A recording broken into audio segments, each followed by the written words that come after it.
Andy Tennant, head coach of Sunrisers. First and foremost, a very warm welcome to the club. How have you settled in? Yeah, thanks. Well, first of all, thanks very much. Yeah, it's been great. I've been here 3 and a bit weeks now, so yeah, still getting to understand things, how things work, getting to know the players. But yeah, it's been a fab couple of weeks.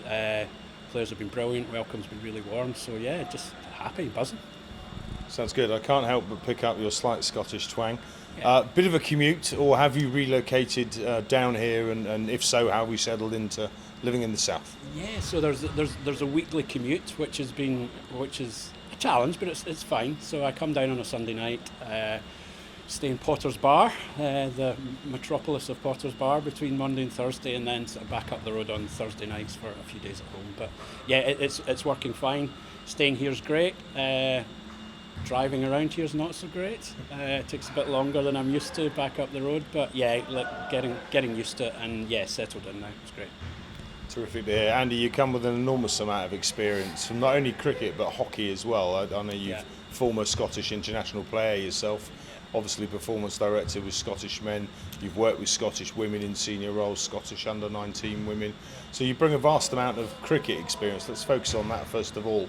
How can it help bringing that experience down here with you to Sunrisers? Yeah, so I think I hopefully bring a fair bit of experience, but I also bring some knowledge and enthusiasm and some ideas. I think looking at the Sunrisers from the outside, when the job came up, I did quite a bit of research, and all the feedback I got was, great bunch of girls.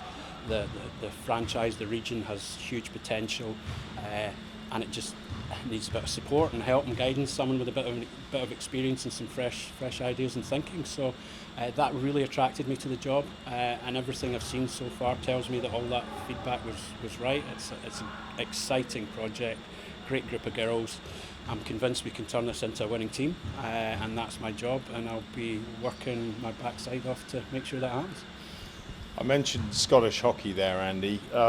Bringing experience from another sport as well will, I'm sure, bring its own benefits. How do you see that working, and how's that going to help? Yeah, so my move to Scottish hockey was probably I'd been working in cricket for 15 years, and I needed a change, needed a freshen up. And going to hockey, one of the things that excited me about going to hockey was the female dimension to it. It's a 50-50 participation sport. And I also wanted to work in a Commonwealth and Olympic sport, just to see how things are done slightly differently from environments like professional football, rugby, cricket, etc. So I've learned a lot of good stuff.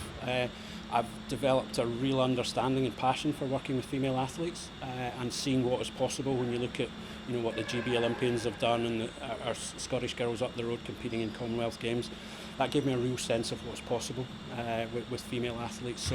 So that really kind of continued to light the fire for me. So now looking forward to bringing that experience from another sport and my knowledge in cricket, and we put both of them together, and hopefully it's a decent recipe to take things forward. So. Yeah. It's been a pretty tough ride for Sunrisers since their inception, and a couple of tough years on the park. Yeah. You've obviously brought some success with you from your previous roles. You mentioned they're a good bunch of girls. Yeah. One thing that strikes me is the mood in the camp is always so upbeat. Yeah.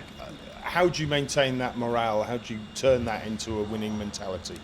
Yeah, great question. So I think having a good bunch of human beings for a start is a good thing. It doesn't get you wins, as we know. But I think what it does do is when we get the recipe to find that winning formula, I think it makes it much more sustainable. So I think it's a great starting point to have such good people who are willing to put a shift in.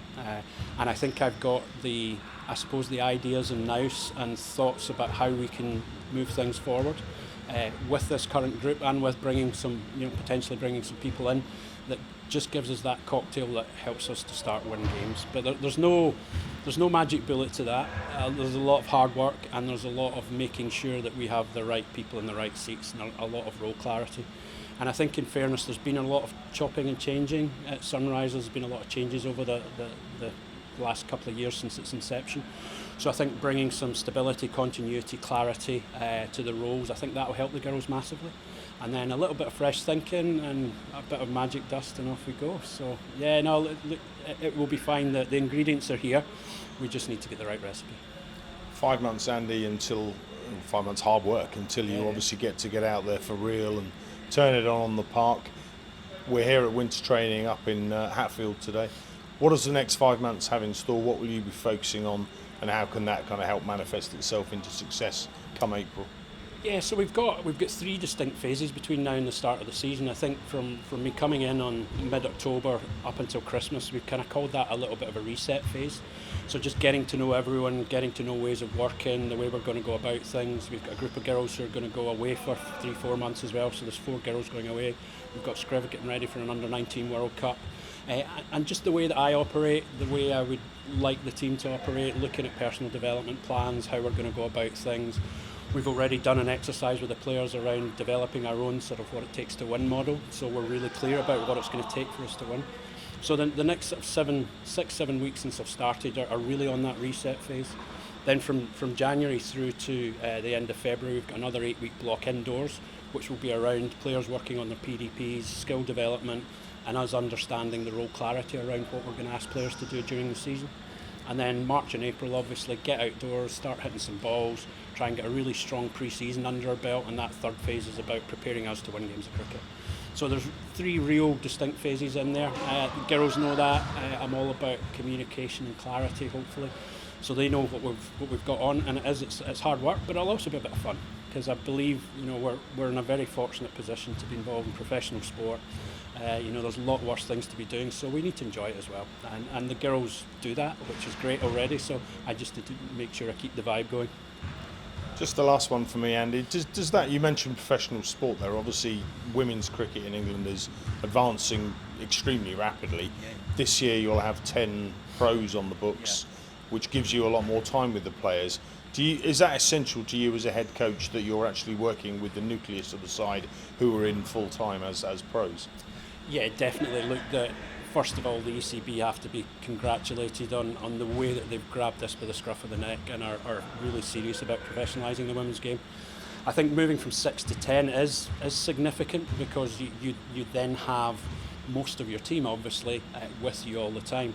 One of the big challenges is, mixing, when we've had to mix 5 or 6 pros with a few students, people who are working, the girls who weren't around when professionalism started, who are off doing things like being accountants and lawyers and doing a proper job.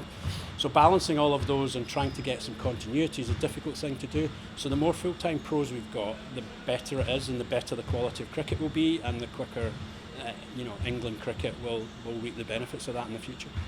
Absolutely, sounds good to me, Andy. Well, look, you've got a lot of hard work ahead. 5 months before you get out there, and hopefully with a bit of sunshine, a bit of successful formula behind you. All the very best of luck from everyone. I hope it goes well. And as I say, welcome to Sunrisers. Brilliant. Thanks, Fletch. Cheers.